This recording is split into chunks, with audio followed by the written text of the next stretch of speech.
Today I'm bringing guys a brand new sports cards video. In today's video, I'm going to be breaking down the places that I sell my cards the most and the places where I personally have had the most success getting the most amount of money for my cards. I'm going to be going over a lot of places with less fees and just overall better selling experiences. So stay tuned for that. But before we get into that, I did want to say a little bit about our membership program, because our membership program through the years has always been able to stay ahead of the curve. Now, one of our, big investments that we were making last year was F1, and of course that has absolutely soared in price. I was recommending our members to buy up Sapphire boxes for between $900 and $950 and standard Chrome boxes for around $700 to $750. And a lot of my members made a lot of money with this because our Sapphire boxes went up to $37.50 per. And I have members who bought 10 plus of these boxes, and the hobby boxes are around $3,000. So a lot of our members made roughly $10,000 to $30,000 on this one pick, and this is one of the many picks that have really turned out in the green for us. So if you guys would like to join in on the program, the link is down below to sportscardsinvest.com. We have quite a few different categories we're buying up now that I believe will be very hot in the future. So definitely stay tuned if you would like to join in on the program. The link will be down below to sportscardsinvest.com. Without further ado, we are going to hop right into the first place that I personally love to sell my stuff, and that is going to be Stockx. Now, Stockx is, of course, a platform that authenticates, shoes, cards, and practically everything. And what I really like about it is kind of like the bidding aspect. So you can see the highest bid right now is $67.50 for LeBron Topps Chrome, and then you can make a lowest ask. So as you can see here, the PSA 10 ask is at around $8,200. So essentially, what this allows you to do is you can essentially sell for the highest bid oftentimes. So that's essentially an instant sell. So there's always kind of buyers that you could sell to on here. But what I love the most about Stockx is the fact that there is no returns. On eBay, of course, there has been a lot of I've dealt with a lot where it's just like, you sell a card, it goes down in price, and the buyer tries to return it, creates a case, and all of a sudden you're stuck with this card that's gone down in price that you've already sold, which is a really crappy situation. So on Stockx, once the sale is complete, you ship it to Stockx, or once you make the sale, you ship it to Stockx, they authenticate it, they ship it to the buyer, and as soon as they authenticate it, they pay you, and you're out of it. There's no returns. So that's what I really love about Stockx, especially for selling my wax. So that's probably like the easiest place I sell my wax, honestly. Usually the highest bidders are quite high on Stockx. So you can literally just do one click, sell it out, ship it out, and in 2 to 3 days you're paid. So it's a really quick and simple way to sell your cards, sell your wax. So that's why I really like Stockx. Those are kind of the pros. Of course, one of the cons is that the seller's fee is around 9% or so, which is a little bit less than eBay still. So, it's not bad. They create the label for you, so it's fairly simple to ship it out. So overall, very good selling experience in my opinion. Now, next up is MySlabs. MySlabs is a platform that I've used for a very long time. It's 1% seller fees, so that is just a very simple way to post up your cards for a price that you want. And if it sells, it sells. So, it's mainly slabs, but they also now have wax, which is pretty nice. So you can post up your wax on here as well. And, it usually does pretty well. I've had quite a lot of success selling my stuff on MySlabs.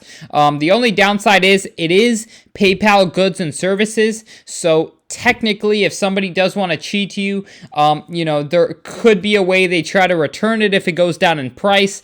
I personally had fine experiences, but I just want to kind of put that out there. There could be returns if someone's really fraudulent, but for the most part, it's a pretty safe platform. There's quite a lot of, great people on MySlabs, so that's why I really like MySlabs. The seller fees are pretty much unbeatable. There's not many places you could sell for 1%. So it's very easy to post them up. Overall, a good experience, I would say. Now, next up, we've got Facebook groups. I'm just going to kind of talk through it. If you do want a full list of Facebook groups, by the way, you can go ahead and DM me on Instagram at sportscardinvest, and I will go ahead and get you a full list of the Facebook groups that I am in and that I sell in. But I think Facebook groups are personally my favorite. I join groups with 30,000 members, and every time you post something up, you have the potential to reach, say, 5-10,000 eyes, and a lot of those are big buyers' eyes. So, for example, if I have a LeBron Topps Chrome, I'm in quite a few Facebook groups that are LeBron James only cards. So, every single person in that group is looking for LeBron cards. So it's a very easy place to kind of connect and find buyers. The only thing with Facebook groups is that you really have to kind of do your due diligence, get your vouchers, and really understand who you're doing business with, because oftentimes it can be a little bit scary if you're, kind of doing a deal with someone who you don't really know. If they paid goods and services, with PayPal, then they could potentially try to refund it.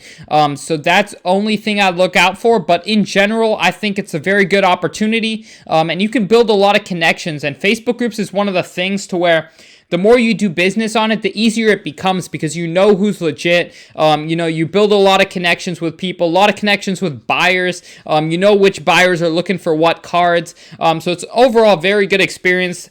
And that goes hand in hand with Instagram. So even if you don't have it cards only Instagram page, you can kind of reach out to the bigger pages and ask, hey, would you like to buy this? And you can usually be able to tell who's legit. Like, there's a lot of big influencers, big, breakers that you could sell cards to, sell wax to.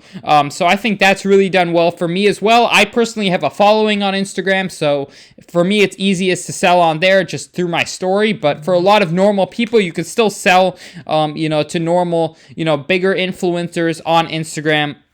Now, next up, I'm going to go with Whatnot. Now, of course, with Whatnot, I'm just going to go over this briefly. If you are going to go live on Whatnot, I think you have to go through a few different things. They verify that you're legit and everything. And then it's pretty much like an auction place. It's just you go live. If you have enough viewers, you're going to get good prices for your slabs. But it kind of takes some time to build up a following on Whatnot before you really start to, get great prices on your stuff. So I definitely recommend building it up if you can. But that's just kind of like a bonus added way I wanted to go over. But last but not least, the place that I personally love the most is to sell my cards at sports card shows. Shows are the most fun way to sell your cards. And what I've noticed is you can get great prices because people want to buy at shows. If people have flown all the way across the country to go to a big show, chances are they're trying to make deals, right? They're there to make deals. And oftentimes online, it can be very tough to find people wanting to make deals all the time. Now, at shows, it's a total opposite. People are there to buy, people are there to sell, and that's what makes the environment so awesome. And people often make impulsive decisions at shows. I've noticed that a lot.